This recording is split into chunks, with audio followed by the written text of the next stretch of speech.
I am aware of that. See what to do in here.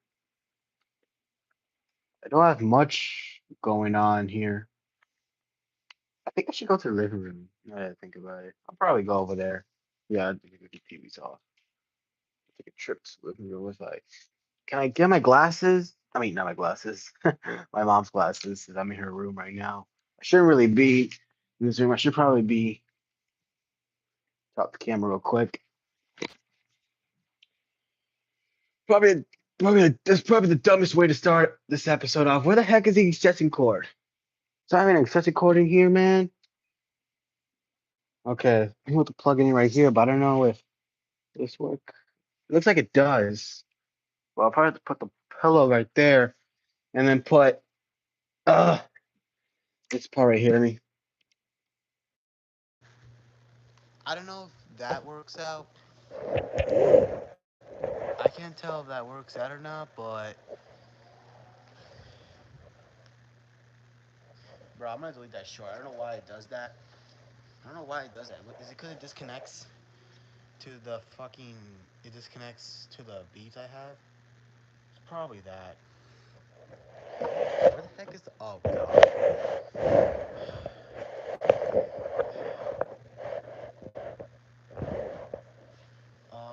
Where the heck is the TV remote of this?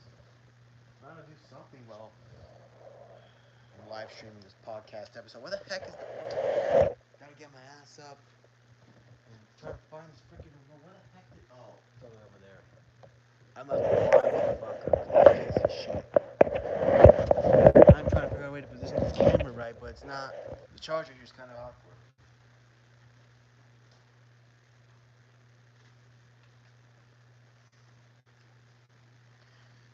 Watch, my ass is gonna sit on this couch and the phone's probably gonna fall because the chargers don't have a range right. Holy shit. Maybe people to join the building, but damn. Lower the music because I'm gonna be watching something while I'm live streaming. I don't want to get a copyright claim or copyright strike from YouTube over anything like that. Still nobody in the building, but it takes time. I'm not like rushing anybody.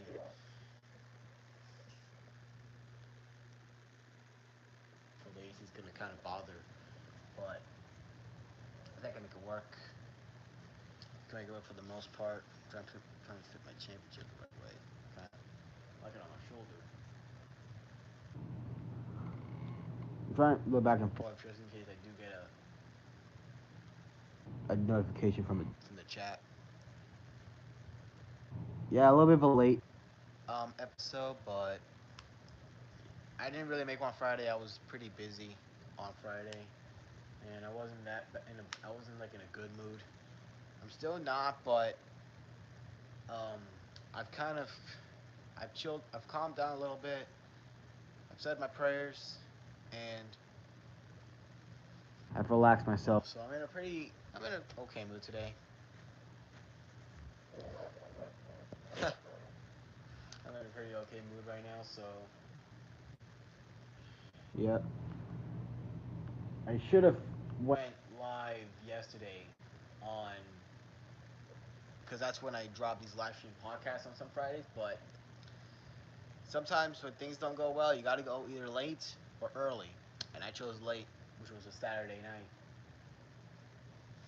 Areas of his brainstem, but there was damage in areas that you think could. I'm going to resume this because I didn't pause it when I paused it, so I'm probably just gonna rewind back all the way toward. Oh damn, that was a lot I missed. That was a lot. That was a lot I missed. And I dropped my title on my shoulder.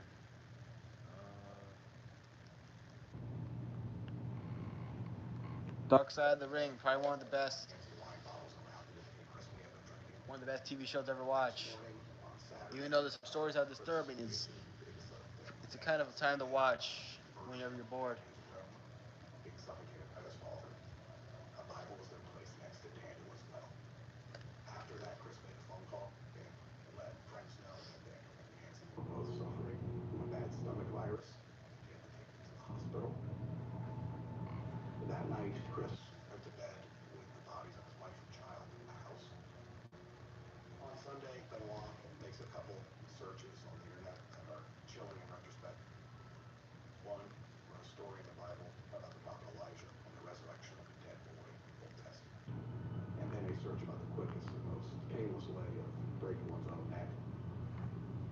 Chris then went down to his home gym with a half-drunken bottle of wine.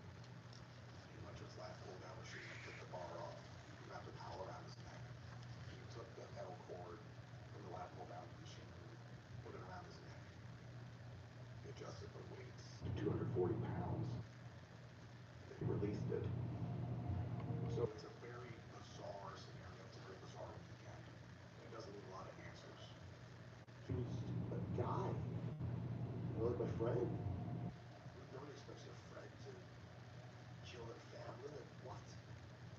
When I found out what had really happened, the shock is just, you can't even believe it.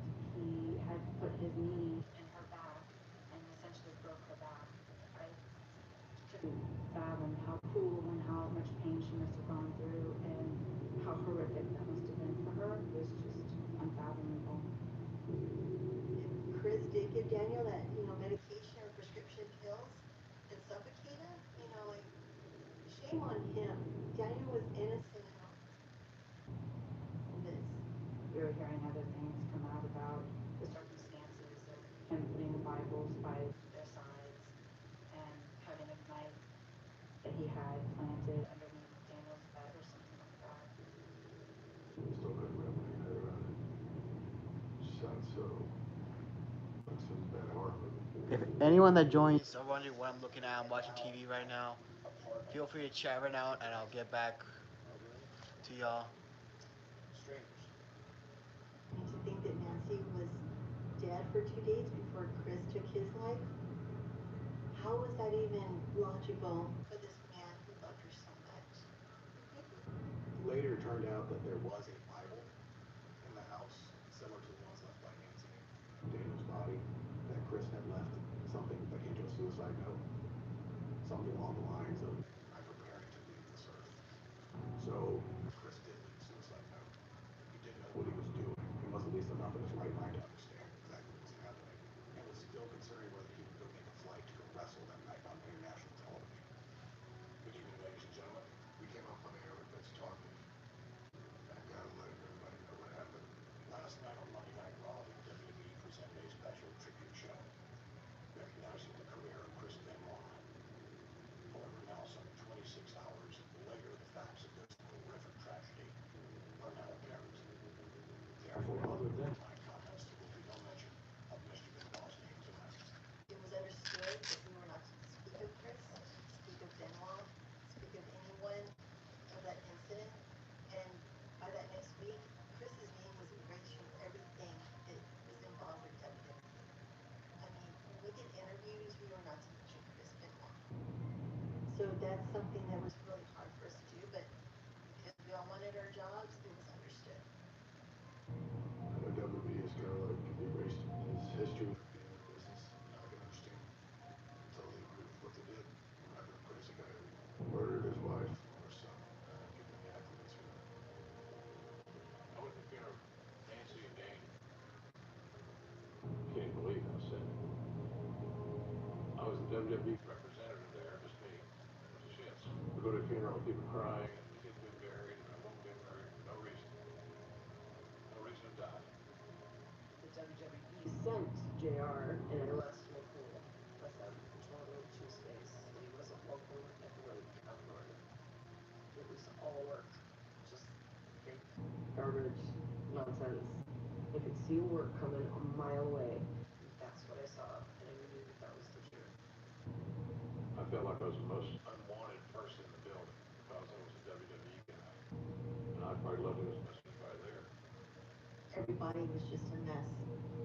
It's shitty and it's sad and it's unfair because there's two people that could still be with us today. And if Chris wanted to take his life, then so be it. But to take all of them, I didn't go to Chris's funeral. I was angry. At that point, I was pretty angry at Chris, for what he did. This funeral was very Oh, come on. You gotta be kidding me. Freaking update. Ugh. Well, oh my god.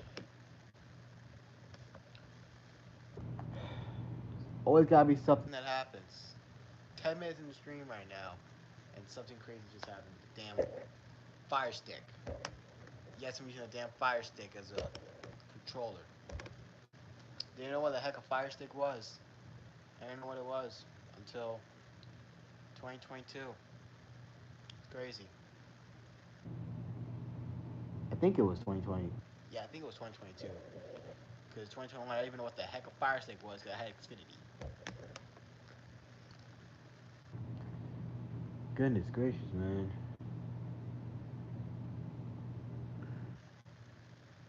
Everyone's probably watching NXT No Mercy. I don't blame them. I don't blame them. You can go watch No Mercy.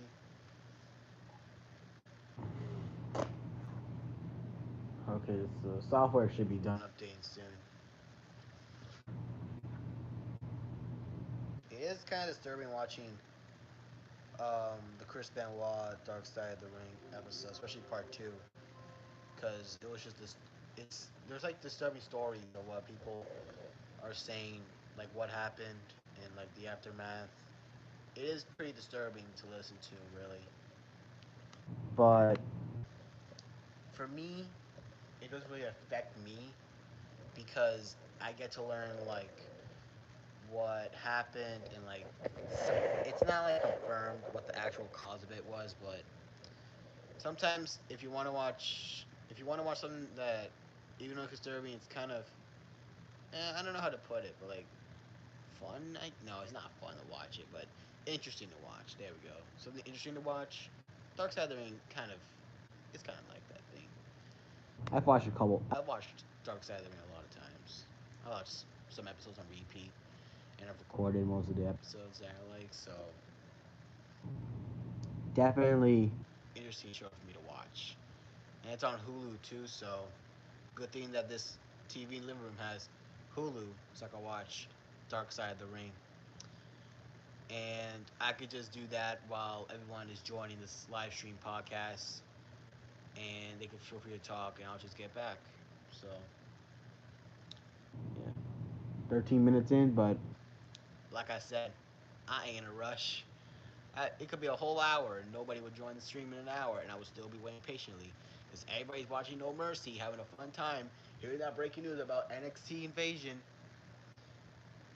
I'm all in for that. As long as it's not a flop like the WWF Invasion, I'm down for it. But yeah, I should have. I don't have Peacock no more, and I don't. I'm not buying ESPN, so I'll just be watching clips on YouTube, and I'll just watch some community posts about the results, and just wait till the recap hits, so I can know all the results.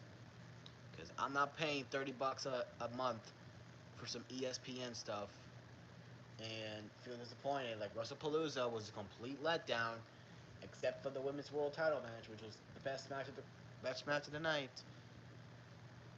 Even better than the mixed tag match, despite it was fun seeing AJ Lee in the ring, and even better than the main event.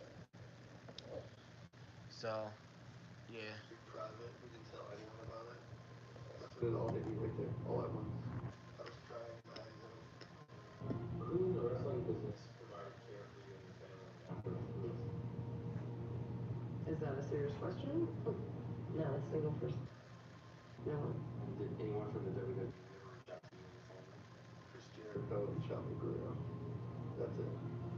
Nobody else. No. Screw them. They weren't there for me. No. They backed off like I didn't even exist.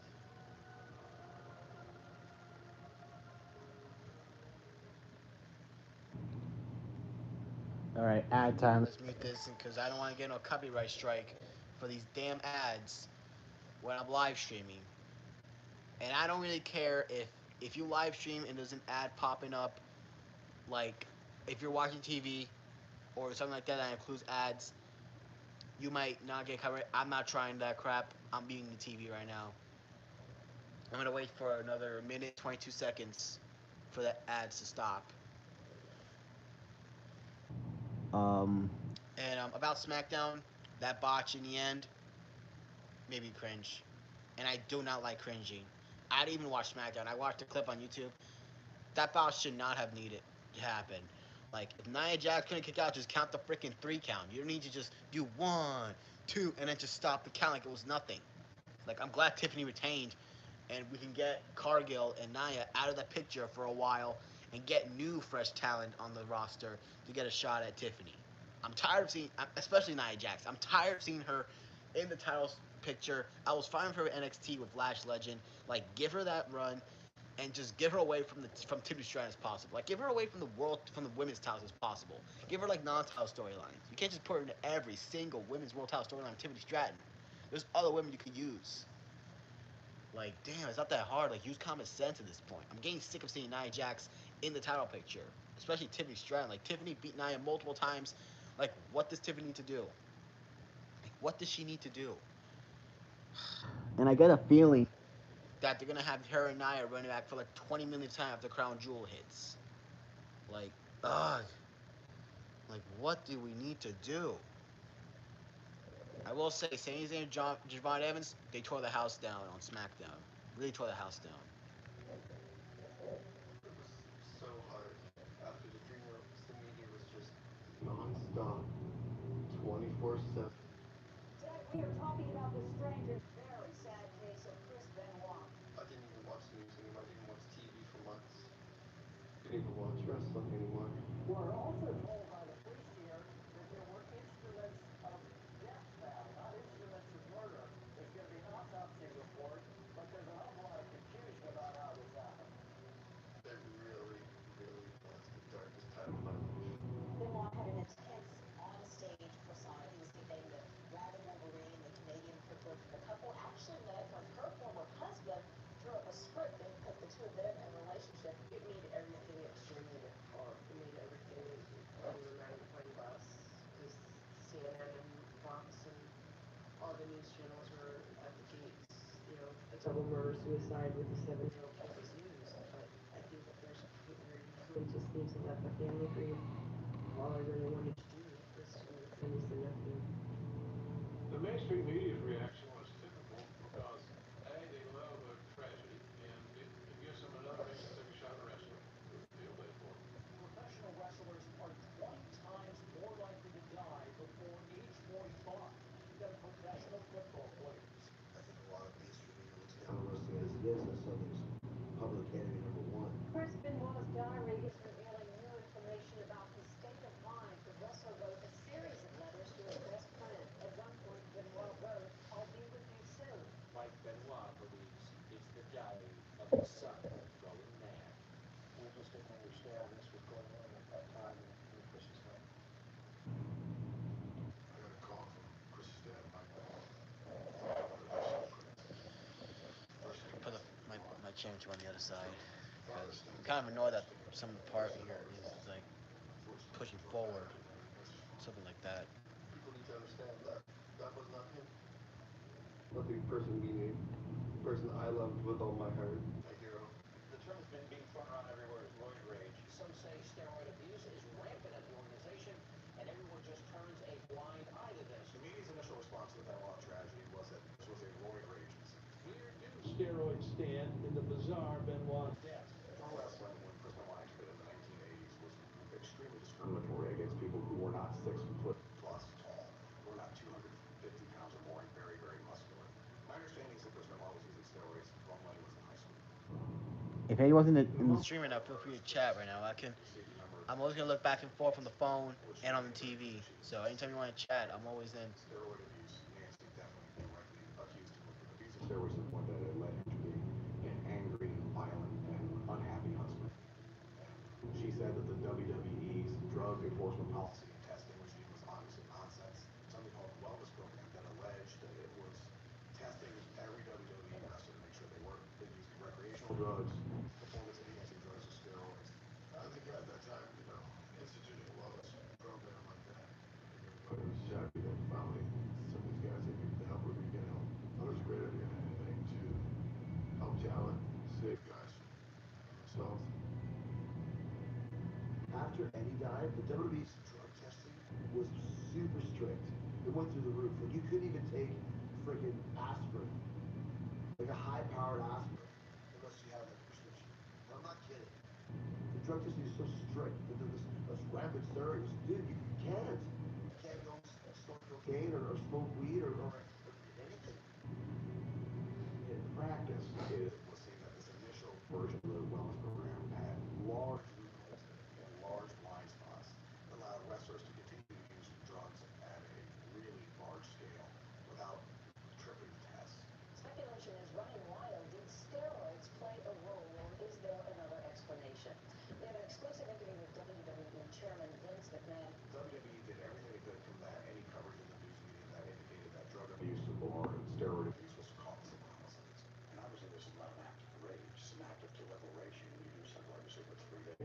not an active rage, be it steroid rage or roid rage, whatever it's called, or any other rage. WWE strongly suggests that it is entirely wrong for speculators to suggest that steroids had anything to do with these senseless acts. It's all speculation until the toxicology reports come back. In his autopsy, Chris Benoit was shown to have enormous amounts of testosterone in his body. Testosterone is still a steroid that's banned in all major sports. It directly leads to increased muscle growth. Some folks have said he had 10 times the normal amount of testosterone in his body as a normal human. And did Benoit pass along this information leading up to the murder? Yes, preposterously, Chris Benoit passed along his checks leading up to the murder, despite the irrefutable fact that he was taking enormous amounts of steroids. Another ad popping up. Okay, now I have to mute that. So I want to get this out the way though, is that um, drugs can't really make people snap because why would why would especially steroids cause someone to snap? Like steroids is not like it's not like a cocaine style drugs because it just helps your body, but it doesn't it turns in your body in a bad way. Now, if he was using cocaine or alcohol or any of those bad drugs, then I would understand like they're saying that they were doing drugs, that he was on drugs. But that's what I'm saying because part of this documentary, Dark Side of the Ring, is talking about concussions and the effects on the brain. That is what I think caused Benoit to snap. Because think about it, your mind gets damaged from years of wrestling, and you're not the same as you were years ago. And because of those repeated concussions, it could cause you to snap at times. Cause like your brain's in a different world, and it doesn't know what you're doing, and it can really affect you in a negative way. So like if I was asked about this, and it was like either steroids or the concussions, I would have said the concussions because um, concussions really could mess up your brain a lot, and it could get to the point where you don't know what the hell you're doing, and you don't know what is going on, anything like that. So yeah, that's pretty much a short way of me describing what's going on here. Let's move on. Well, after it initially happened, I actually had nightmares. It was very traumatic because, you know, I tend to really get angry with him. The one person she thought was there to protect her is the one that really took her life. There was a lot of stuff going on behind closed doors that no one knew about. I think there's a lot of volatile fights. One thing I always heard about Nancy, the fact that she didn't take shit. So I just know there's a lot of volatility there. This is the word I think was used, volatile. There was a few times that Nancy would call me and she would say that her and Chris are fighting. There was an instance when they were in Tampa and Chris was upset and they were driving on the way to our house and Chris went and busted the windshield of their car. Did you ever witness any abuse that was going on in that relationship? My sister called me to the house, and she called Mike Durham, known as Johnny Grunge, who was also a professional wrestler that lived in the area. And Mike said, I'll go wrangle Chris. I'll go wrangle Chris. Don't do anything rash." But it was already kind of done. He hurt her. I don't know whether it was intentional or accidental, but he hurt her. Out of respect for the kids that he still has here, I won't go further into that. She got a restraining order against him. Brian went down there and they stayed at the house. Mike had him at a hotel there in the area. Chris contacted me directly because Nancy wasn't answering any of his calls and asked me to talk to my sister on his behalf. And please, please, please let him come to the house and talk to her personally. She called him and he came the next day and they were back together a couple of days later. So I look back on that moment and say, you probably shouldn't have gotten involved, and why did I take his call? Because maybe that would have been the end of it. Almost every day I think about that. When police found steroids on the scene, many assumed that explained it. The killer flipped out because of drug use. Or might there be another explanation? The initial media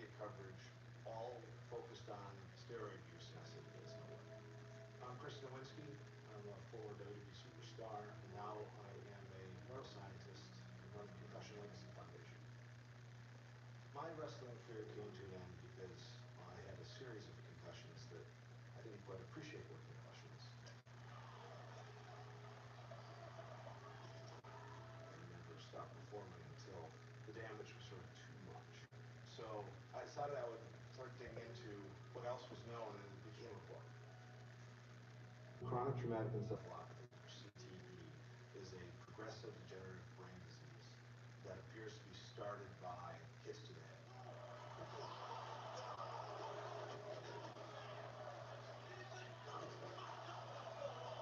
What I knew about CTE at that time was that there were 4 cases of epilepsy. 2 had died by suicide, and 1 had started hearing voices and led the police on a chase through upstate New York and died in a fiery crash going on the wrong side of the highway. When I heard about what happened with Chris Benoit, I immediately remembered a conversation I had with him maybe 6 months prior. I remembered that he had sat next to me in the locker room and said, "I heard you writing a book about concussions." "Yeah." He goes, "I'm interested in what you're learning." He's like, "How many concussions have you had, before you retired?" And I said, "Well, I can remember at least 6, but probably." Damn, 6 concussions. I said, "How many have you had?" And he said, "I've had more than I can count." And then he said, "I'm going to give you my phone number and I want you to call me next week." The next week I called him. It sounded like he was in the middle of writing. He was clearly agitated. It sounded like someone else was there. He just said, "Hey, I can't talk right now. Can I call you back?" And I said, "Sure." I wonder if the reason he was asking me to call him was that he knew that something was going on, but he didn't quite appreciate what that was.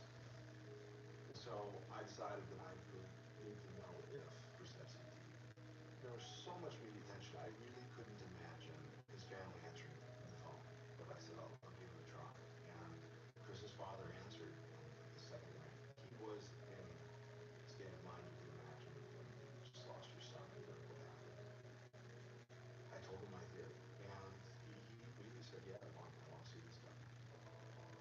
We have the brain in early July, and I think within about a month we knew that it was possible for CTE, and it was a pretty severe case of CTE. So we held a press conference in New York. When you look at Christopher Benoit's brain, it is in fact shocking. Our findings showed extensive areas of tau protein deposition throughout his brain. Tau protein is a marker for brain damage. With Chris, he actually had what he defines as a severe case of CTE at 4 years old, which is early to have it. So it wouldn't just be areas of his cortex or areas of his brainstem, but there was damage in areas that you would think could influence emotional behaviors. And I believe the degeneration of his brain changed who he was and what he was capable of. I got a I got a comment over something I commented earlier, so I'll check that out after the stream. Damage in your brain that even after you stop getting hit in the head will continue to spread and changes who you are and how you behave and what you become.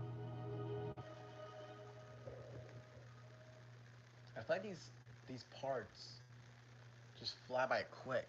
I think it's just me, because that was kind of quick. It was mostly about Nowinski talking about how the concussions and how he had a, a crazy amount of CTE in his brain, and everything that he said was definitely the reason why went he did what he did. Like, that's definitely one of the most evil things that somebody can do. Definitely the most actually no, it's the most evil thing they do. Forget the one up. It's the most evil thing. Because why would you kill your own wife and your own son and then take your own life? Like, that's definitely something evil that could happen. I haven't got any notification about anything No Mercy ending, so it's probably still alive. And I bet you that once it's over, people are probably gonna jump on the stream then. And I don't blame them, because I'm kind of an idiot and I streamed probably during No Mercy like an idiot I am sometimes. So yeah. Alright, the ads are about to end, so back to national television. Wendy's. that, when Chris would be talking and he would just be crying so much that, I wonder why he couldn't control his crying. Does that go with the concussions? Does that go with his brain? Eddie and Chris took a lot of chair shots. And these chair shots from like years ago were hard and they were mean. Boom. In the 90s, we used to take chair shots to the head. That was a badge of honor. And what I mean by that is someone would swing a steel chair at your head, and I literally remember you grit your teeth and you tense yourself and tense your neck. That was the most. Bro, that chair shot. Just take it. If you think you have your head with it, you just take it. Bro, that chair shot from That was to what you did. Brock. That That was was the most expected. If you devastating got a chair shot. concussion in wrestling, That was the most you just devastating shake it chair shot off. to the head ever. Shake it off and go in there and do it. All of us did it. I wrestled for 20 plus years. It makes me wonder, how much fatigue do I have? How much fatigue do these other wrestlers have? Because we all got it to some extent, you know? Is this going to be my end? It's one of the most incredible things to me is, yeah, Harley Race invents the flying headbutt and tells everyone after, don't do this move. It fucks your spine up horribly. It ruins your ability to have old age. Dynamite Kid hears that from Harley Race, does it, his whole career, ends up in a wheelchair. Dynamite Kid tells Chris Benoit. Chris Benoit does it his whole career, then loses a spine. Bro. I mean, there is a clear history of people repeating the most self-destructive story imaginable over and over again. I think the Benoit tragedy led to some institutional changes. The awareness of what CTE is was never before even a conversation point. Now it is. And finally, unprotected chair shots and subsequent concussions are now being addressed because the one thing you've got to do is protect the athlete. I think when you look at what Chris Benoit did as a symptom of some sort of medical problem, whether it's drug abuse or brain damage, I think that misses the point. Ultimately, the thing that is the core reason this happened is Chris Benoit made a decision as a very young person to do absolutely whatever it took to succeed at his childhood dream of becoming a pro wrestling star. No matter what happened that weekend, Chris Benoit's story was going to have a tragic end. I think this is what he was sealed the day that Eddie died, whether he knew it or not. I don't think anybody could save him. What's up, Retro Vibes? Not his kids, not his What's up, family, man? not his How you anyone doing? else. I just think that was the one guy that he said, I can't do anything without him. Retro, did you get the locker code for CM Punk Diamond? You know, I think he just continued to shrink his own world until all that was left was just whatever was in his head that caused him to snap. And he fucking snapped. It's not one thing. I think that it's a factor of alcohol and drugs and yes, possibly CTE and stress and grief. And all of those things rolled together put him on a path that weekend that he couldn't get off. Chris was always going to be my friend, and Oh no, I didn't get the locker code either, man. I didn't get it. he wasn't him. Deadly Passengers got it. You know, That lucky fucker because you loved Chris, stole one of his lines. and you just Well, he is a lucky fucker. He got that locker code. He got that MFP. Man, if I should have. I wish I got that locker code, man. But I've been opening packs like every day. friendship Like from most of the that. days, I've been opening packs. I've been grinding. I've been grinding, man. I've been grinding. I think Chris's So best I didn't performance got the time to of open all that I've packs. ever seen. You just got to leave it at that. I get questioned all the time, does Chris Benoit deserve to be in the Hall of Fame? I'd say absolutely not. Man, that It is what it 100,000, is. Chris 150K Benoit MFP is deserves crazy, everything he's man. got. That's crazy. Putting me in the Hall of Fame is going to be one of the great distractions of the entire event. Because all it's going to do is bring up Nancy and Daniel and Chris and their last 24 hours. So therefore I say, Chris Benoit does not belong in the WWE Hall of Fame Absolutely. now or ever. You have two guys that look the same, basically the same height, Did you get and Damien had a Pre? reputation of being just immaculate Did you get professionals, immaculate Yeah, human yeah, beings. the 150K MFP is crazy. Like I can grind that in like 4 hours, but just getting it under locker One's code, that's a legacy W is right there. claimed, and one's is buried And in the dust. I don't like the locker codes that give you like free one free pack when you can get a when you should be for a free $10. I can grind a single deluxe or a single basic in 1 hour because of the new grinder as the TA Jamie said. If it was a $10 for locker code, then I would definitely enter the locker code. That'd be a W locker code. Like for the new locker code, that should have been a $10 of eras and Heatwave. I don't think he ever wanted that. It almost took down the whole business. What Chris did almost, and that's another thing, what Chris did almost destroyed the only thing that he ever loved from a professional standpoint. The only thing Did he you ever get loved, pro wrestling. Rachel? Did you get Damien Priest for the Triple H? Because that live event expired today. Did you were able to get it in time? And it still leads us around to like, why did he do it? And I don't think anyone's ever going to be able to. Thanks. It's I had this toy. I had this toy replica belt for a couple of years. So I'm trying to get like an actual replica belt, but they're expensive as shit on WWEshop.com. But I'm trying my best to get a replica belt. So I'm using one of the toy ones. But did you get the pink Damien Priest for a live event for Triple H? Even though like I don't think it's needed for an Ultimate Challenge because Logan Paul wasn't there, so it's probably just one of those. Well, I mean, Lash Legend was also because it was a Great American. Oh, you didn't go on replica belt either. Yeah, they're expensive as shit. They're like over like $200. Like I don't get it. But yeah, for Lash Legend they needed her from the Great American Bash and Austin Theory from the Saturday Night Main Event presentations. So you're probably gonna need Logan Paul and Triple H King Kings for those live events. And I bet you that Triple H and that Logan Paul are gonna be needed for a Persona card that we don't have yet, like Undertaker 20 for example. Like trust me, if people that missed out on that live for Triple H, if Undertaker 20 is that Persona card, it's gonna be a riot. And when I mean riot, it's gonna be a fucking riot because nobody, and I mean nobody, wants to open those super packs that are not like the first ones.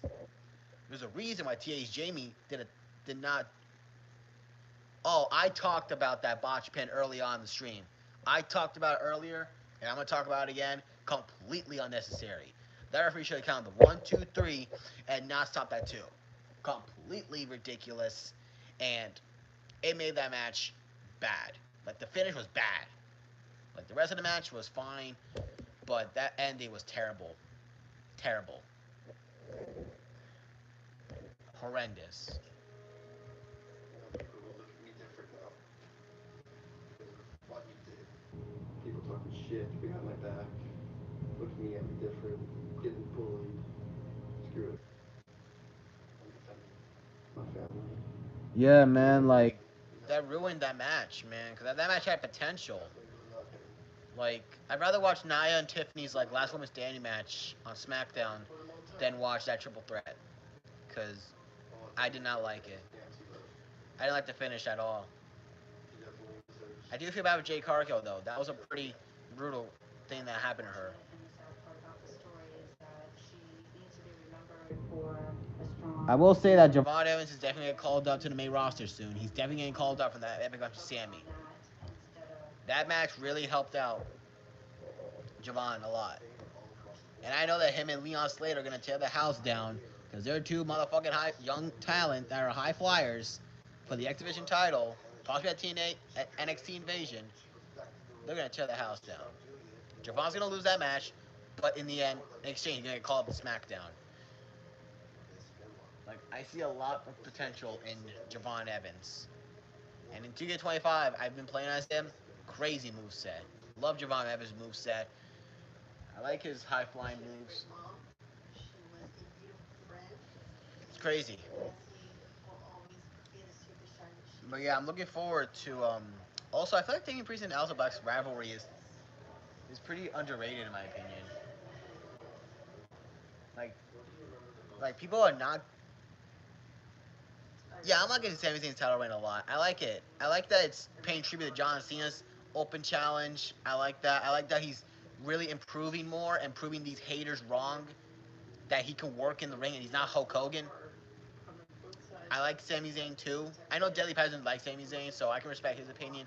If he doesn't like Sami's title reign, I'm okay with that. But I'm just saying from my perspective, I like Sami Zayn losing the title, right? And I don't see him losing the title anytime soon.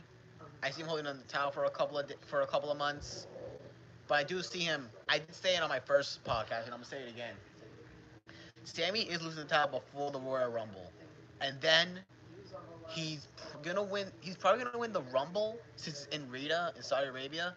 He's gonna win the Rumble, main event WrestleMania, win the world title from Seth, and then on the either on the Raw after Mania during the Actually, no, at Mania night two. Think about it. Listen to this. Night two, Jay Uso betrays Sammy to close off the show, and it ends in a fucking cliffhanger, and it leads to people wanting to watch Raw to understand why Jay Uso did what he did, and he drops bombshells on that promo, and it leads to him and Sammy having a great rivalry with a great story to tell. Really, like that storyline right there at its finest. I just booked a really great story I can tell. Yeah, Sami Zayn really has ever since he was in the Bloodline story that made me like Sami even more. And now, well, I just pitched a great story that you could tell.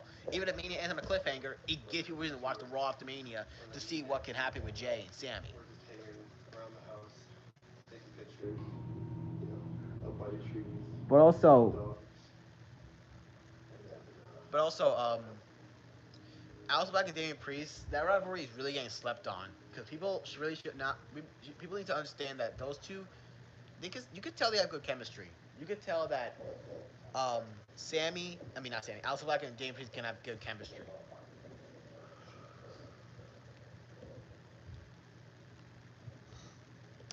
David is absolutely. He's a great kid that was just dealt a bad hand. It's just not fair. It's not right. He didn't do anything wrong. It's just that he's an innocent bystander in all of this.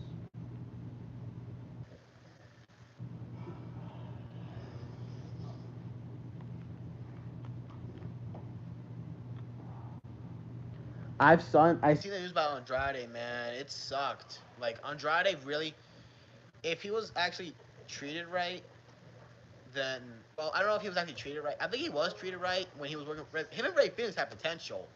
I felt that because Like I saw the potential in Ray Phoenix and Andrade. I seen the potential in them. You could tell that they also had good chemistry with the tag team. But Andrade had to really mess up with a wellness policy violation and had to be escorted out of SmackDown, which caused him to get released. talking with David, Like his feud with Carmelo Hayes led for some great TV time on SmackDown. That Best of Seven series leading to a match at Crown Jewel, amazing. That was an amazing storyline with him and Mello. chemistry with each other. So I thought if I can keep Like he was in Money in the Bank matches last year and this year. I think he was in last this year. If I'm not, I think he was. I could. It was. Hold on. It was LA Knight from SmackDown with. It was LA Knight. Who else was from SmackDown? That was. I know it was. I know it was Penta, Rollins, and El Grande against LA Knight. we saw each other. It was Solo, and I believe it was Andrade. It was LA Knight Solo, and I believe it was Andrade who was in that ladder match at Money in the Bank. I don't remember, 2 hours but Andrade really. Andrade's fire in the ring. because I still love it. Like him and Ray Phoenix definitely could have been future tag champs. They really could have been future tag team champions. Left after a mixtape. Nothing has changed. He's still my anti-legend. Chris goes on with David every day, and Nancy goes on with Sandra every day, and I think they're both lost when Chris and Nancy died. So hopefully this will help them get found. Like I feel bad because Andrade. I appreciate Andrade's work on SmackDown with Mello, and even with the LWO was entertaining. Yeah, we've been friends and supportive ever since. Yep, yep. If you know, you know. And speaking of Charlotte, I'm actually also enjoying her role with Alexa Bliss. I'm enjoying that storyline with both of them, and it's really growing. Is growing to a point where they are becoming best friends. Really growing to a point, and they're starting to become really good on TV. Yes, I think I do someday want to be able to root for them. I do. Because carrying around the burden of hate gets exhausting. Everyone deserves forgiveness, and everyone deserves mercy. So I think that within time, there will be a day when I get on my knees and I finally say it. that would give them um,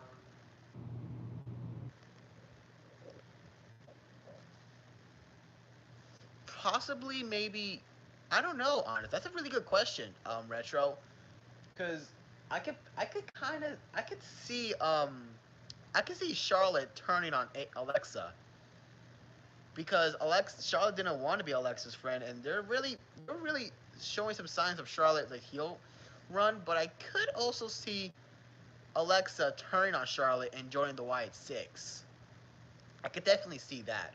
So it's kind of 50-50 on who I want to see as a heel. I do want to see Alexa turn on Charlotte and join the Wyatt Six, and it could really it could really help elevate Charlotte into wanting some backup against the Wyatts because they're probably not going to leave Charlotte alone for a while. So I could possibly see that, but again, I don't know. It's debatable. It's really debatable at this point. I'm not I'm trying. There we go.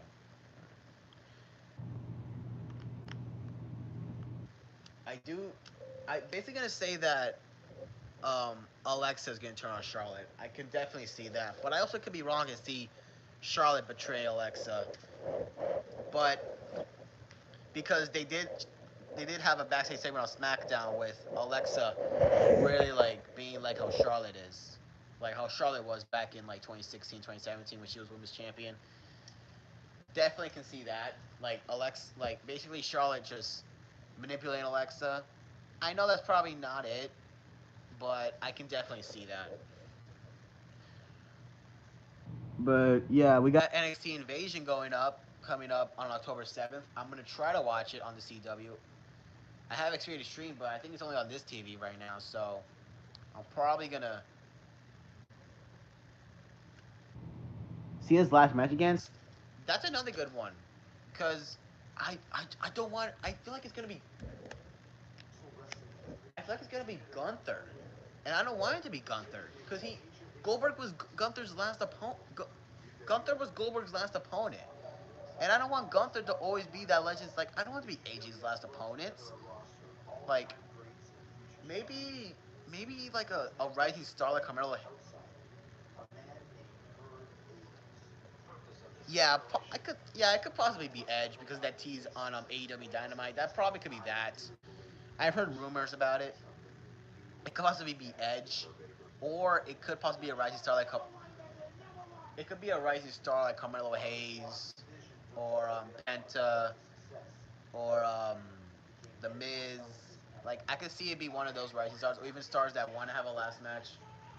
Like if it be a last match with Cena yet.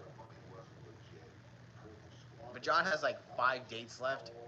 Two of them being, three of them being Crown Jewel, Survivor Series, and Saturday Main Event, and two of them being Raw appearances. No more SmackDown appearances for this year. So yeah. You've got to start from the bottom and work your way up. Kurt started at the top and worked his way down. Now, for the first time ever, the true story behind the monumental downfall of Earth Angels. It can't get any darker than the story of the UWF United.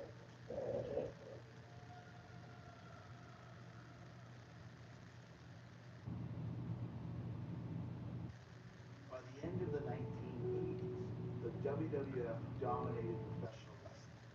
Powered by the vision That would and be kind of cool. expertise of Vince McMahon, That'd be actually kind of cool if Kurt Angle could come back for one more match. extreme popularity.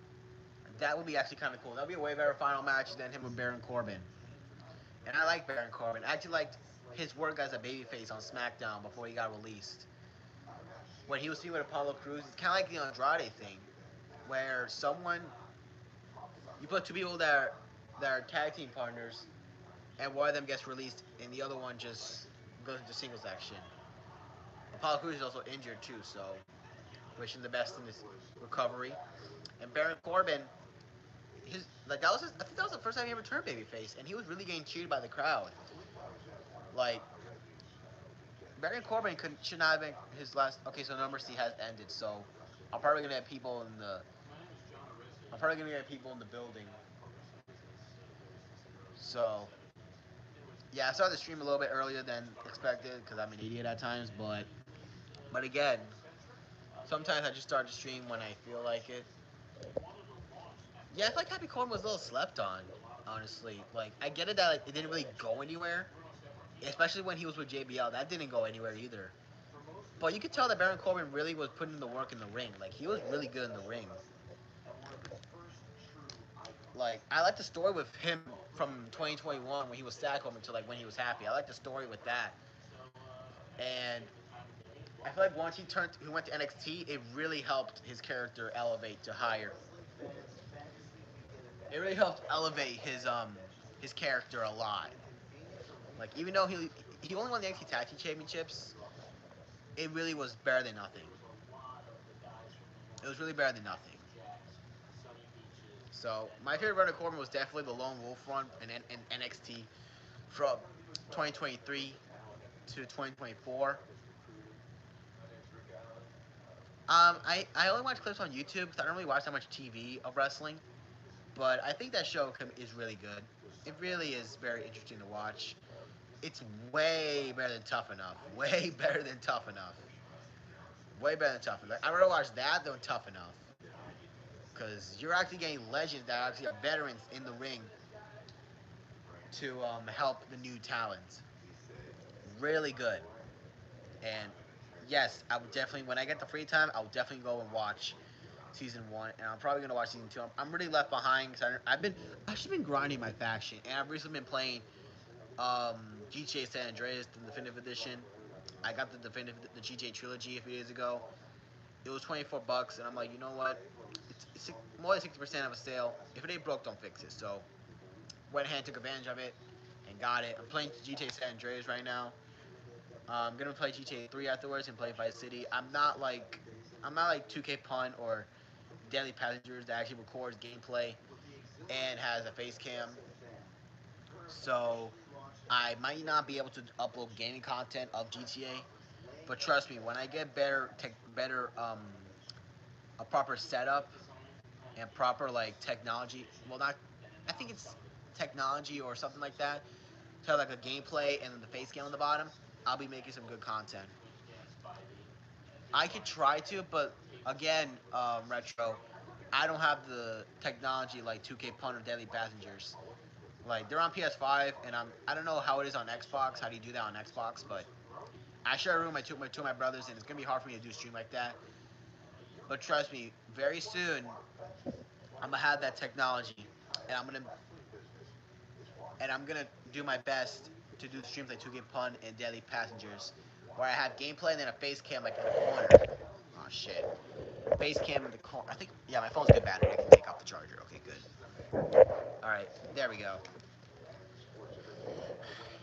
But yeah, like I was saying, when I get the, I'm putting my belt over here. I'm getting tired of it.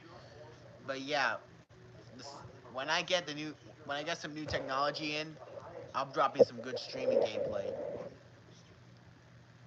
didn't know a whole lot about Just remember me when you're famous, brother.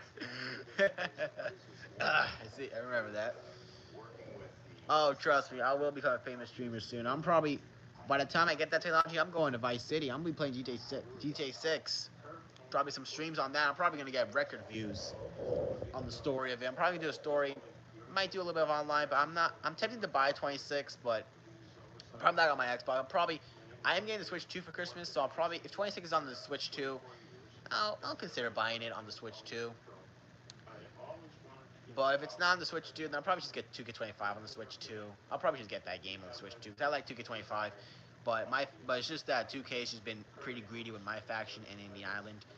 All the other modes are all the other modes are good, are like really good. My Rise is probably the best it's ever been since 2K22 because it really gives me the No Mercy change mode vibes, where there's like branching um storylines that are really dependent on the choices that you make. And I like that the combination between the male and female like put together to make one story. I like that. And in exchange for that, they give you multiple choices of how you want your character to be and who you want to recruit. It gives you better storylines and more unlockables and more replayability. It gives you all that you want from a career. You don't want it's like I'm getting vibes from Smash Shut Your Mouth, Here Comes the Pain, and No Mercy. That's exactly how a My Rise should be, giving you that vibe. Yeah, My Rise is a lot of fun. Like I recently lost my corruption save, but I didn't really care about My Rise. I play My Rise a lot of times, so I can replay it 3 times to get the unlockables for all that. But it's definitely a lot of fun to play in My Rise. Like it's really like if you're ever bored of playing like My Faction or Universe mode or Island, just play My Rise and just you won't get bored by it. You can just complete the story and just feel happy. That's exactly how it is. Like I can't like the best career mode from that was 2K19, and 2K19 was completely different. It was like like a better like one big story and not like multiple branching storylines, if that makes any sense. 2K19 is probably the best 2K game ever made because like the gameplay was great, the showcase mode was surprisingly great, the My Career was amazing. It was like I don't care if it was a 1 year story that was like no choices whatsoever. If it's good, it's really good. Like 2K19 story mode is way better than what 2K15 or what 2K18's career mode was. Like 2K19 was amazing for that. Universe mode, despite the divisions, the division was kind of a good thing because you could still have rivalries of having like mid carders turn to main eventers, and you can really put like if you want Shinsuke Nakamura in the mid card, but he's done a lot to improve the main event scene. You could move him up to the main event scene like that. You could do that. I like that concept. Like it's really in the towers too. Like dude, the towers was really like it was really fun to do. I tried doing the $1 million challenge, but it was tough. I couldn't fucking do it. But it was on legendary difficulty, and you got damaged, and it goes like it's like a gauntlet match. It's like a gauntlet turmoil match, and I like that challenge. And you get golden Aegis styles as a reward. Like 2K19 is probably the best 2K game ever made. Like it could really be on the level as Here Comes the Pain, Shut Your Mouth, and SBR07 and SBR06. Definitely could be on that level. And I feel like there really should be a 2K game nowadays from 2K22, 25 that really needs to be in that 2K19 void. Really gotta be in that void. And I think, yeah, Here Comes the Pain was legendary. Like I grew up around the time where I grew up around the Smash vs. Raw games, but I watched a lot of Here Comes the Pain, and I really wish I was born around the time because I would have been playing that game a lot. I didn't really care that they removed the option to climb up stages because like the game was just too fun to ignore all the negative removals. But yeah, there's really like I feel like 2K25 could be on level 2K 19 because like I like the fact that backstage brawls, especially on third person camera, really makes it complete a different feeling, especially in WWE archives because it gives you like a more GTA vibe while you're there, and the third person can really help out at times and really, especially in the entrances too. Like 2K25 is like almost there 2K19 but not close. Like it's like 75% close to 2K19's level. But really gotta be on improvements. Really got it. Like really needs like if it's there's gotta be a 2K game that really needs to be on the level of 2K19. Really got it. Because think about it. Here Comes the Pain was on the same level as Spectre Shut Your Mouth. SVR 06 and 07 were on the same level. They had different features, but they were on the same level because of how great those games were. Same as the SmackDown games. 2K19 has nothing like that. Despite the fact that we get good games from 2K, none of them on the level of 2K19. Yeah, GMO really needs like GMO has gotten better, but it has not like it hasn't been. It's not on the SVR levels. It has not. It was not on the level as the SmackDown games. Like, there's no reason why trading should be after every PLE.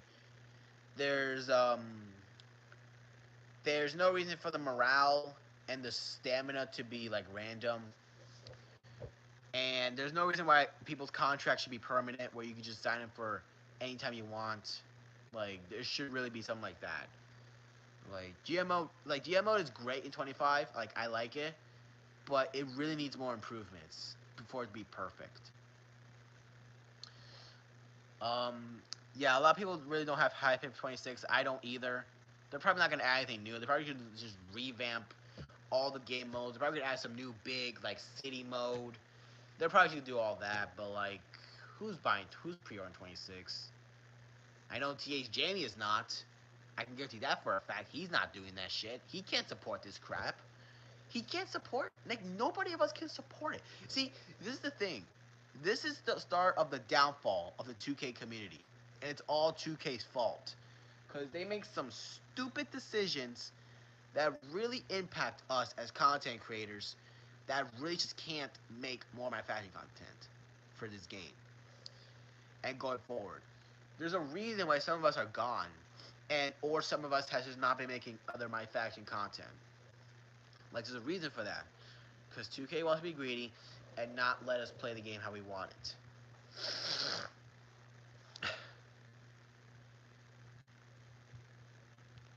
Yeah, like the graphics like the only like thing that really changes. That's really the only thing about it, not the graphics. They don't add they barely add new match types. They barely like add What I've tried to enjoy. This is the original television they channel. really just they don't really add new stuff. They just revamp You have every to mode memorize, and with small tweaks. because Like showcase mode is a lot better, because but the time objectives, while it is a cool content on paper, the whole and young it does allow for more of a challenge, was when the AI is annoying, kept himself. that's when you gotta restart the match and do all the objective over and over again, and it's ridiculous. I do like that we don't have. I like slingshot tech, but I didn't like it the fact that it was used over and over and over and over, and especially for the finish of the matches, man. Like, and all the blurry of it. Yeah, I did the island, but again, my save got corrupted, and I lost my chapter, my progress in the island. But I have to do all the bonus, and I got to do all 4 chapters of the island.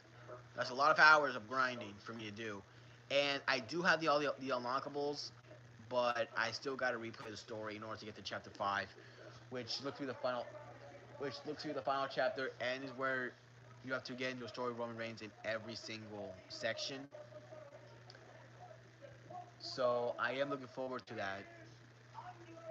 Yeah, and how when I purchased the I told Herbie, I texted her, I messaged Herbie Dunn and Deadly Passengers via YouTube stream when they were streaming. I told him about it, and Deadly did. I think it was Deadly that said that there was something going on Xbox, that the patch that added DLC content had a corruption on Xbox players, and I unfortunately was one of those players. So yeah, um, yeah, man, that sucked. I got the diamond pack. I got the diamond plus pack, and then when I tried to go done, I just lost my progress from there. So I don't know what happened, but it's not that big of a deal for me because I got all the showcase unlockables. I'm about to do the island soon, and I just started doing my rise. So I'm a pretty busy guy at times. So very soon, when I get the chance, I'll be back to where I was. The embarrassment of losing Andre the Giant is an enormous blow to Herb's plan for dominance. Without McMahon's riches, Herb responds by throwing every gimmick in the book to gain the attention of fans. Herb would think of things on the fly, change things on the fly. Ladies and gentlemen, this is this match I refer to a decision. As long as it entertained Herb, he thought it was entertaining to him.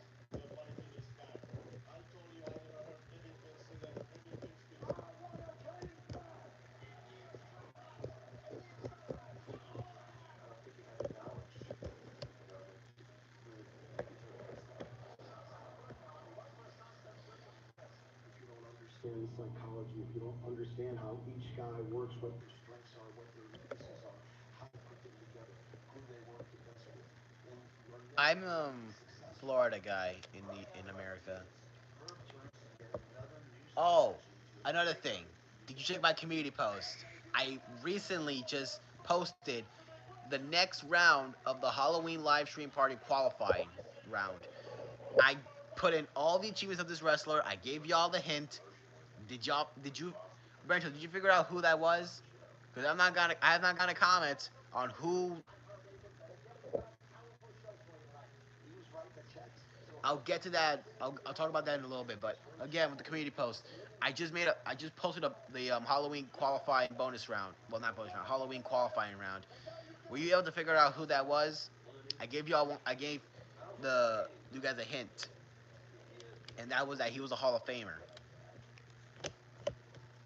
The achievements are there on the community post, and it's not getting taken down anytime soon. Even when it's Halloween, even when it's past like November 1st, not being taken down. Go ahead, man. But yeah, these tickets, man. There's a reason I'm not going to wrestling events no more. Too expensive. They are too expensive for me, man. Too expensive. That's all I gotta say. It's just greed from TKO. I'm not even blaming WWE because I know they don't want ticket sales like this, and I know Triple H doesn't want it like this. But the way TKO is what it is. Attempts to get one over McMahon by emulating one of WWF's most lucrative ventures, merchandising.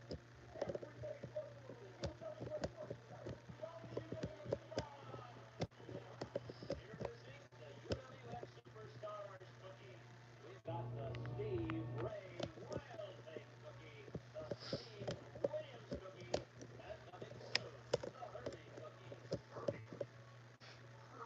Herbie. Let me repeat that for you. Herbie cookies. Bro. He also brought them to the ice cream bar. That took cookies. They were good.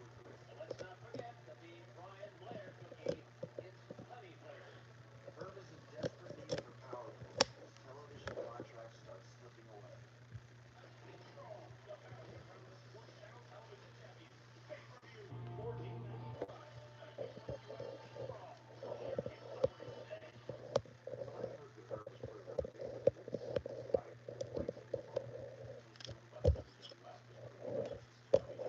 He's already appeared in pay-per-view events. Herb had stepped into that arena, and he was expecting to Like, all the time in the world, retro. See if you can figure out who it was. You might be the My fourth expectations person to began qualify. as the Because inaugural Deadly Passengers is qualified. That darn This guy rivalry in 2K Punter already in, largely populated and so was I, of course. plans are All blown three up. of us were already there. Deadly Passengers The qualified way to the closest for ages. that. Some that have had an exhibit So let's see if satisfaction with retro.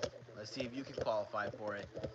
I think that's one of the reasons why Herb picked up this ticket. Herb said that's too bad Herb was used fingerprints. He had I no didn't idea tag anybody because I wanted it to be I wanted it to be a surprise. really excited about this beach brawl. And I would highly suggest that people go and secure beach brawl right in their living room because it will be just that, a brawl at the Nope, it's beach. not Rob Van Dam. It will be He what he's a RVD is a one-time WWE champion, a one-time ECW champion, and a few time Intercontinental champion, and a Money in the Bank winner.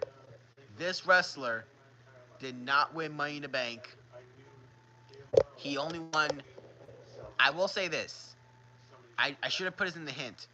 When this person won the WCW US title and the WCW United States Championship when WCW was bought, and it was during the invasion. I should have put that as the hint, but I went for the fact that he was a Hall of Famer. But yeah, this person won the WCW Championship and the US title during the invasion. I can't say when they won it, but they did win it one time each during the invasion. And this wrestler never wrestled in WCW. They wrestled for WCW, but never wrestled in WCW. So yeah, so far you're the only one in the stream right now, so you might have an advantage. Because I don't know if a lot of people are gonna. I don't know if 2K Pun works today. I don't know if he's out of work right now. Because if he was, he could have probably popped in the stream. But it really matters because 2K Pun is already in that Halloween special. See with that darn guy. Dave Patcher's already qualified, so he wouldn't really like. Even if he got it, it wouldn't really matter because he already qualified for it. Um, if you need another hint, I can give it to you. Because that was another hint that he wrestled for WCW but never wrestled in WCW. And he won both titles during the invasion. So if you want another hint, Retro, I can give you another one. I'm trying to think of another one, but just not try to not like try to not give it out fully.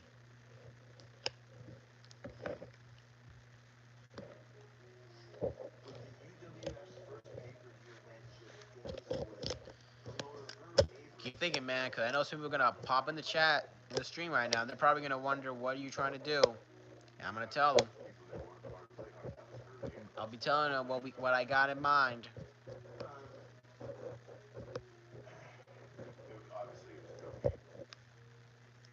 There were more drugs back in the late 80s and early 90s than any other time in the history of pro wrestling. It was this debauchery, guy. They were staying up around the clock, partying. It was like a party for summer guys. And I got to the part of people in this hotel room, they made the party that you found Kurt to be in really, really bad shape. And I said to him, "You've got to straighten yourself out. You got this goddamn kicker in Dang, you. people upstairs are assholes. This is how you're doing this. Like the stress I'm under." And I said, "Herb, you have been through this. We got your kid through it. You don't need rehab. I can't do this with you." Herb's distractions from the beach brawl comes to a head as he arrives to find thousands of empty seats in the hotel. They had cut the auditorium lights to dead the TV. So all I had to do was This pay-per-view, that was a pay-per-view. When I saw that how few people were in the audience, I said, Herb, how can this be? Try to think, Retro. Somebody Try to said, think. trying to keep up with the emails and then one of Abraham's Try to think of those achievements. Like if you could take it, write it down on a piece of paper, and just think so Herb of Abrams going with think about all Sweet that. Dr. Death Williams. he was running in and out of the bathroom a lot that night. So obviously he was doing a lot of cooking. It was the worst pay-per-view, I think, in pay-per-view history. He got like a .01 buy ratings. That equates to maybe a hundred. It's a little hundred to 1,000 people. It was a financial loss, tremendous financial loss. It was terrible. All the guys were talking, between themselves, and they thought it might be a little promotion. I was a glass half full guy. I would see those empty seats, and I would think there was a way to do cool stuff. It was really clear that most of his invested fans were not going to go to the match. With the event a financial disaster and checks for the town starting to bounce, the UWF wrestlers confront Herb face to face. They knock on his hotel door, attempt to get him out, and the door opens and there's these two young girls selling his food. Not like that. It says, "Oh, hello, Mr. Chris Individual. Jericho. This is Herb No, he won the world Abrams. title. Get He ready won the to Intercontinental title rumble." 9 times, As which it's was clear, crazy. nicely The thing that drove me about this wrestler was that approached him. I get that you think So he it's goes Chris to shake Jericho, hands but with this him. wrestler shockingly won the Intercontinental only Herb once. writes him a check for He won. $2,000 This to wrestler them. only won the mid card titles and the tag titles only one time, and only won the WWE Championship 4 times. Hookers and the young ladies No, just think about it. Chris Jericho's not a Hall of Famer. Think about. I'll give you this. I had a guy tell me one day, he says, you Hold know, on. this I'm is trying to all think of a very good one. professional, but this is a train wreck. And all we're trying to do Um, now is just figure out if there's any survivors. Herb Abrams' connections in the wrestling world start to dry up. Many of the wrestlers stiffed on pay are refusing to work while Herb's this crisis is wrestler taking hold. So I kept it easy. wrestled in TNA, Figure out more for Herb. You get to see the and worst this stuff wrestler was part of a popular group between the drugs, in TNA. the failing I can't say the name of the team, the faction, or the team. That's gonna give out the answer. But that's another thing. This wrestler wrestled in TNA and was part of a popular group in TNA. I can't say the name of the team, and I cannot name the year of it. The day of the show arrives. TV crew gets there by 12:30. Herb's there. So, yeah. And they said, I didn't say we need to get a check that. before tonight's show. Herb says, I'm gonna say get everything this. set up and I'll catch you This up there. wrestler also We get up to about is a TNA Triple TV Crown crew champion, came back and said, Mr. Abrams, which means they have won the TNA title, don't the Exhibition title, and the Tag Team title. This person is a triple crown champion. Mayor says, okay, let's go to the athletes. Take all first flag. Mr. Abrams has multi-millions of dollars in his pocket. Confirms it. TV crews look at each other. He definitely got the money. He had two bank accounts. He had one that was filthy rich, and then he had the other bank account that he kept his check on that had no money in it. No, it's not A girl. Edgar never wrestled in TNA. And I told him, He wrestled in TNA, he accepted a check. and he was a triple crown champion. He was the TNA World Champion, the X Division Champion, and the Tag Team Champion. I can't say if he won it at the same time or he won it separately at different times. I can't say that because it's gonna bring out the answer. I was hiding that. But I will say that he did wrestle in TNA, and he was part of a popular group, Being associated. and he was a triple crown champion in TNA.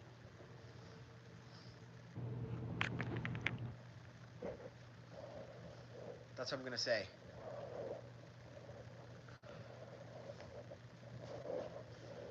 Damn it, it's cold as hell in here. Man, it's cold in here. And I got my jacket on and my jeans on, but I don't know.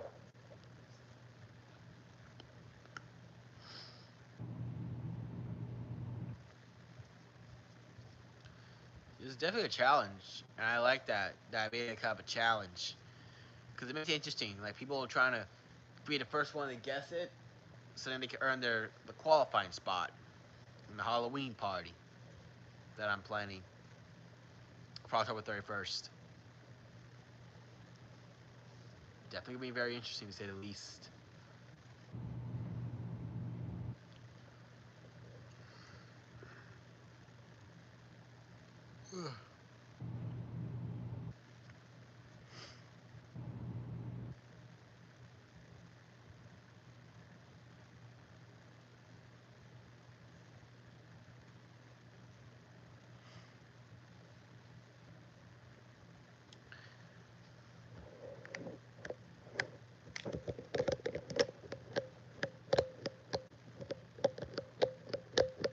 Take your time, man.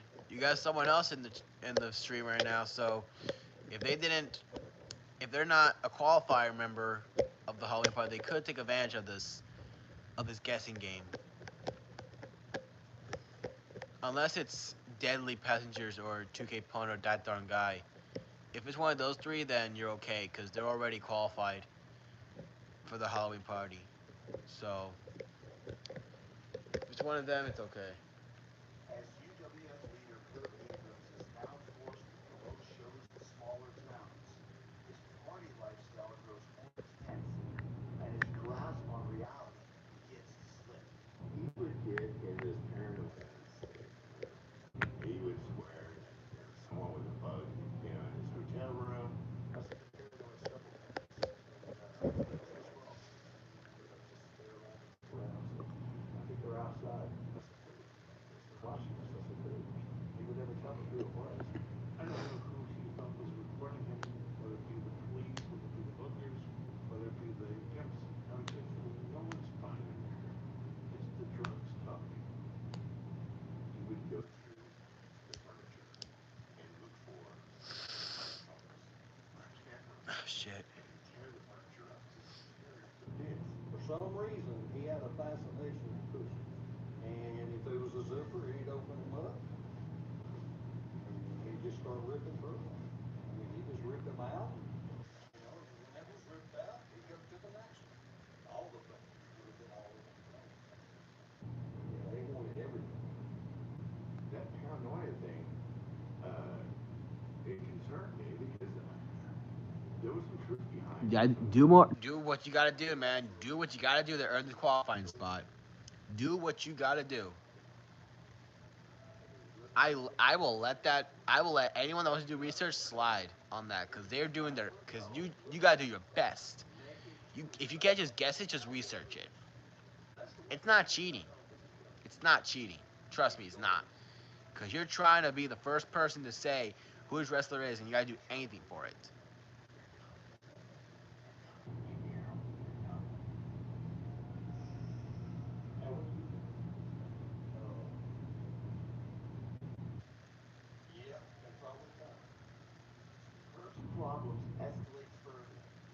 tries to put one over on the wrong people. Here he is. He's with this girl who's supposed to pay up. Okay, he's doing this wrong. Give me a check type thing. No, you're supposed to give him cash. She's not falling for it. Boom. Door breaks down. Doug's there. Her flags pop out. He goes and throws himself through a window. Literally get a phone call from him in California. He's running through a neighborhood naked. And he's like, what do I do? What do I do? And I said, make yourself visible. I don't care. So if people see you, get arrested. Go to jail. And it probably would have been a smart thing because he really made nothing. Well, anyway, Herb's excessive lifestyle has finally reached its limit, and his activities in wrestling cease. Any comeback for the UWF seems near impossible. Meanwhile, his old rival Vince McMahon stages one of his most flamboyant events yet.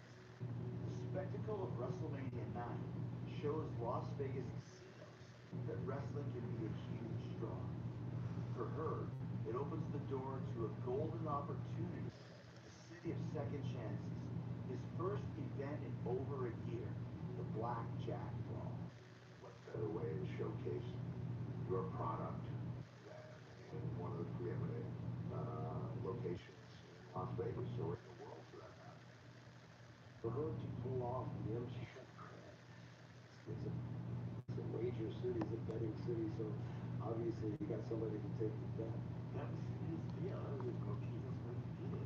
He would go for the biggest freaking fight he could get, and he'd take it. He was spending an enormous amount of money on the talent that he was bringing in for. It was a loaded show with big, big names, and it just seemed like a party. The night before the show, Herb brings me up to My next our stream, suite. I do these live stream podcasts on some Friday, so probably on Friday, not next Friday, but probably not next Friday, but on a Friday soon. I don't know what Friday, probably in 2 weeks, or it's basically on a Friday. That's the best I could tell you. My live stream podcast will be on Fridays, but not every Friday. Some Fridays. So, yeah. I did say it on my community post that it's gonna be not every Friday, but some Fridays. So keep a lookout on every Friday, because you never know when I'll stream. But what you do know is that when I do streams, it'll be after SmackDown at 10 o'clock. After SmackDown. I don't care if it's on an international tour or anything like that. It's always gonna be 10 o'clock. Sad to wrestle in front of, a couple hundred people again. My first match was in Clarksburg, West Virginia. And we had 300 people, but we were at the Clarksburg Armory. He didn't seem bothered by what was going on. Almost like it was part of the grand plan. Like, okay, there was 300 people going to be checking out my ostrich skin boots. It was just a fun little energy running here to there. He was involved in everything. It really was an embarrassment. You know, he was really outrageous during that show. He might have been coked up throughout that entire show. I mean, when he takes the microphone and he just screams into it, let's hear it for the Jews. I mean, in front of the crowd. I mean, it was kind of hilarious. It was silly, all in the same way. He was acting very strangely. His mannerisms were different.